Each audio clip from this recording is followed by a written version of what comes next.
आजकल जब हुकूमत है, जमहूरी हुकूमत है, सदर को शिकवा है कि अब भी इस्टेब्लिशमेंट मुंतखब इदारों और मुंतखब हुक्काम के ख़िलाफ़ साजिश में मसरूफ़ है, तो हकीकत क्या है? क्या फ़ौज आज भी वाकई उतनी ही ताकतवर है जितना सदर और वज़ीर आज़म बता रहे हैं, या ये चीज़ें महज घरेलू खपत के लिए हैं और आइंदा इलेक्शन के अंदर पांसा पलटने, जीत ले जाने के लिए?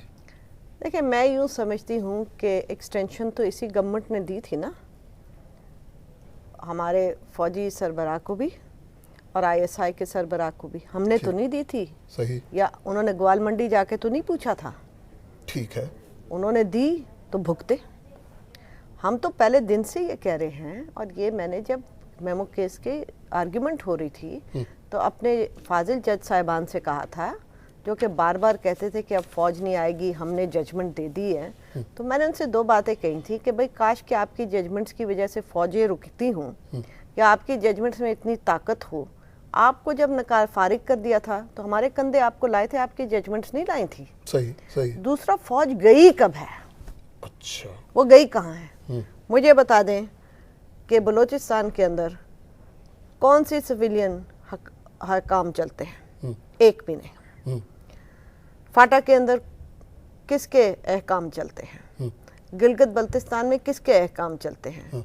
आज़ाद कश्मीर में कौन अपॉइंट करता है चीफ जस्टिस आज़ाद कश्मीर का? मैं आसमा से पूछ रहा हूँ, कौन करता है? जनाब, ये सारी आईएसआई वहाँ पे बैठ के होता है। जो कश्मीर काउंसिल है, कश्मीर काउंसिल वैसे तो बाज़ेरियन के भाई एक प्राइम मिनिस्टर उनके चेयरमैन हैं, मगर एक्चुअली तो वहाँ पे बाकायदा आईएसआई प्लान करती है सब। तो इसका मतलब ये है, दूसरे लफ्ज़ों में आप ये भी कह रही हैं कि अब फौजी बूटों की धमक सुनाई देनी ज़रूरी नहीं है। ज़रूरी नहीं है। अब वर्दी का इधर से उधर गुजर जाना ज़रूरी नहीं है। फौज चप्पे चप्पे करिए इदारे, शोबे, महकमे सब पे बैठी हुई, आप ये कह रहे हैं? अब मैं ये कहती हूँ, आप फॉरेन अफेयर्स देख लें, बना के दिखाएं फॉरेन पॉलिसी में। लेकिन पार्लियामेंट्री कमेटी और पार्लियामेंट्री कमेटी क्या कर रही? क्या किया? अब पहले उन्होंने उनको बुलाया, हमें जी आप ब्रीफिंग दें। अच्छा, जब ब्रीफिंग दी उन्होंने, बजाय उल्टा उनसे पूछते कि भाई ये आपने किया क्या हमारे साथ? शर्मिंदा खुद हो रहे हैं कि हम ये लिखें या हम डरें या हम क्या करें। अरे भाई देखें, मैं सिर्फ ये कहती हूँ कि आपने ट्रांजिशन में, ठीक है मानते हैं, सियासी जमातों को भी मैं दाद देती हूँ, इतने साल मार खाई और फिर भी अपना चलती आई, ये मैं उनको अंडरमाइन नहीं बिल्कुल करती हूँ।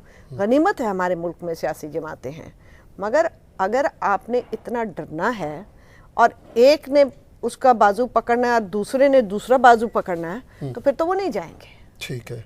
तो यहाँ तो अब तो हर तरफ से बाजू छोड़ के अब तो टांगे भी पकड़ी हुई हैं। कहीं ऐसा तो नहीं है कि अदलिया एनआरओ की आड़ में सारा का सारा जोर सिर्फ एक मखसूस पार्टी के ऊपर खर्च कर रही हो या लगा रही हो, जबकि इसी एनआरओ के तुफैल 7,000 से ज़्यादा फौजदारी केस तो एमक्यूएम के भी तो निमट गए। क्या ख्याल है आपका? अदलिया जानेदारी? मैंने तो इसके ऊपर एक आर्टिकल भी लिखा था मैं, और ये बहुत पहले, जब मैंने कभी सोचा भी नहीं था कि मैं सुप्रीम कोर्ट का इलेक्शन लड़ूंगी बार का। मैं समझती हूँ कि लीगली जो ऑर्डिनेंस नहीं था उसको उठा के अदलिया ने क्यों लिया, और फिर एक तरह से चैलेंज किया कि ले जाएं इसको पार्लियामेंट में, देखते हैं पार्लियामेंट में क्या होता है। सो ये एक जब पोलिटिसाइजेशन ऑफ करप्शन हो, माजरत के साथ, नहीं माजरत नहीं, आप खुली बात कर रही हैं, पोलिटिसाइजेशन ऑफ करप्शन जो है वो करप्शन को अंडरमाइन नहीं करती है। ठीक है। बल्कि मैं समझती हूँ कि अगर हमें पिछले मुद्दे सब उखेड़ने हैं तो ठीक है, एक संजीदगी से हम उखेड़ें, किसी को इम्प्यूनिटी ना दें।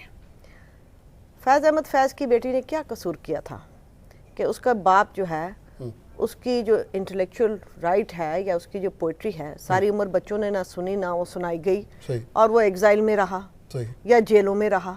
मैंने क्या कसूर किया था कि मेरे बाप की सारी ज़मीनें खींच ली, मेरे बाप को 7 साल जेल रखा, तो हमें आखिर नहीं, तो ये अदलिया ने साथ दिया ना, अदलिया साथ देती रही ना, जब तक अदलिया को खुद फारिग नहीं किया और वकीलों ने इनका साथ नहीं दिया। ठीक है, वरना इनकी तो अपना कोई ना क्रेडिबिलिटी थी। तो मैं अगर इनको माफ कर सकती हूँ तो फिर मैं बाकी पॉलिटिकल फोर्सेस को भी माफ कर सकती हूँ। अच्छा।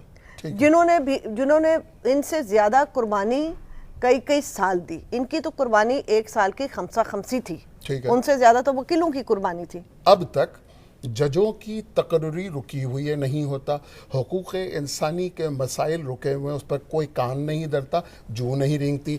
बलूचिस्तान के अंदर लोग गायब हो रहे हैं, मस्शुदा लाशें मिल रही हैं। वहाँ पर पाकिस्तानी तराना किसी जगह स्कूल में पढ़ाना एक बहुत बड़ी चीज़ बन गया है। कराची में टारगेट किलिंग हो रही है। तो इस चीज़ पर अदलिया की नज़र क्यों नहीं जाती? घी के दाम बढ़ गए, ये कम करो, चीनी के दाम बढ़ गए, 100 मोटो ले लो, गाजर और ये क्या? मैं आपसे अर्ज करूं, अदलिया की बिल्कुल इस पे नज़र है। अदलिया के पास डिसअपेरेंसेस के केस भी हैं। चीफ जस्टिस खुद गए कराची, जब पिछली दफ़ा वहाँ पे हंगामा खेज वहाँ पे हुए फायरिंग। ठीक है। मगर मेरा आपसे ये कहना है कि ये काम अदलिया के नहीं है। लॉ एंड ऑर्डर कंट्रोल करना अदलिया का काम नहीं है, वो आपकी गवर्नमेंट का काम है और गवर्नमेंट उसमें फेल हो रही है। मगर आप एक्सपेक्ट करें और अदलिया एक्सपेक्ट करे कि वो सारे काम करे, मैं इस चीज़ में नहीं यकीन करती हूँ, क्योंकि ना वो कर सकती है और ना उसको करना चाहिए। तो करना क्या चाहिए? वो जो केस जाए उसका फैसला करे। मतलब रोज अदलिया अगर अखबार पढ़ के और 100 मोटो लेके हर चीज को कंट्रोल करेगी तो वो नहीं कर सकती है। आप अदलिया के हवाले फिर कर दें, बिजली भी कह दें कि वो ले आए, तो वो ला सकती हैं बिजली। अपनी गवर्नेंस ठीक करें।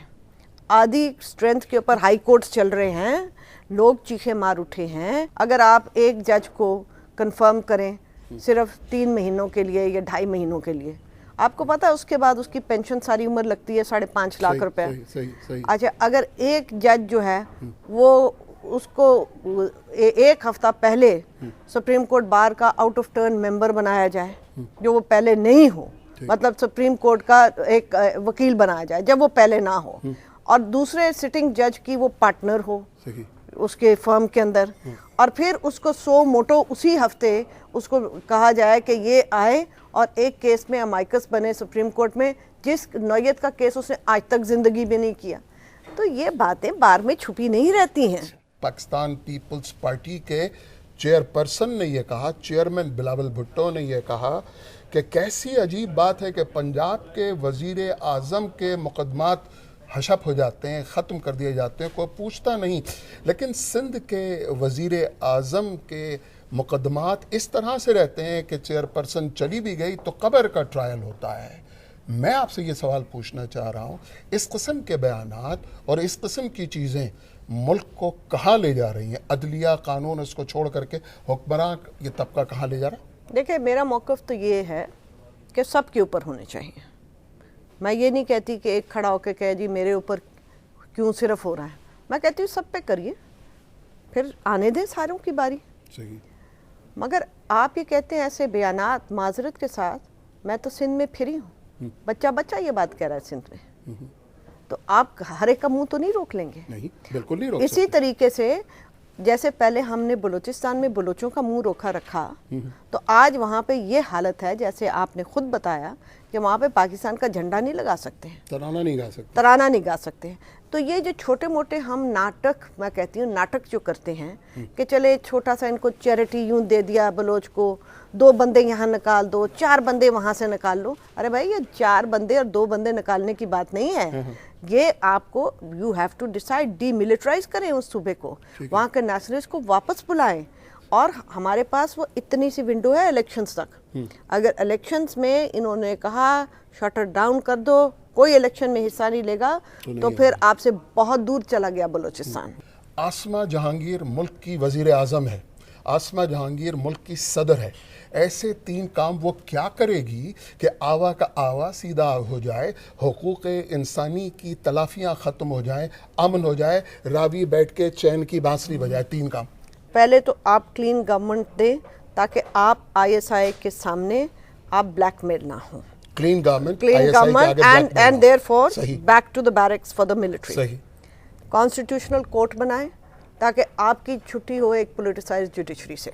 ठीक है। और that should be all parties consensus से उनके जज होने चाहिए, 5 साल के लिए होने चाहिए ताकि अतायात बैठ ना जाए। अच्छा, दूसरा। तीसरा, 4 साल के बाद आप इलेक्शन कराएं ताकि वो जल्दी जल्दी एक वो हो, एक चले, और फिर उसके नीचे फाटा के स्टेटस को ठीक करे, इंडिया के साथ अपने जो है रिलेशनशिप्स बेहतर और बेहतर करे, ताकि गिलगित और बल्तिस्तान और आज़ाद कश्मीर के फैसले ये तीन काम ये करेगा कौन? अल्लाह मियाँ, फरिश्ते, ये इंसान, या पाकिस्तान वाले? कौन करेगा? इनको करना ही पड़ेगा। अगर हमें आगे चलना है तो अपने हमसायों के साथ ट्रेड खोलनी ही पड़ेगी। अगर हमें आगे चलना है और लोगों को वहाँ भूखा और बिजली के बगैर नहीं मारना और वहाँ पे ये टेररिज्म नहीं फैलाना, तो इनको ये काम करना ही पड़ेगा। आज नहीं करेंगे, 20 साल बाद करेंगे, एक जनरेशन को रोल के करेंगे, हम आगे 60 साल बहुत तंग से गुजरे हैं। आसमा जहांगीर, इतनी खुली खुली बातें और वो भी BBC पे आके करने का बहुत बहुत शुक्रिया। Thank you.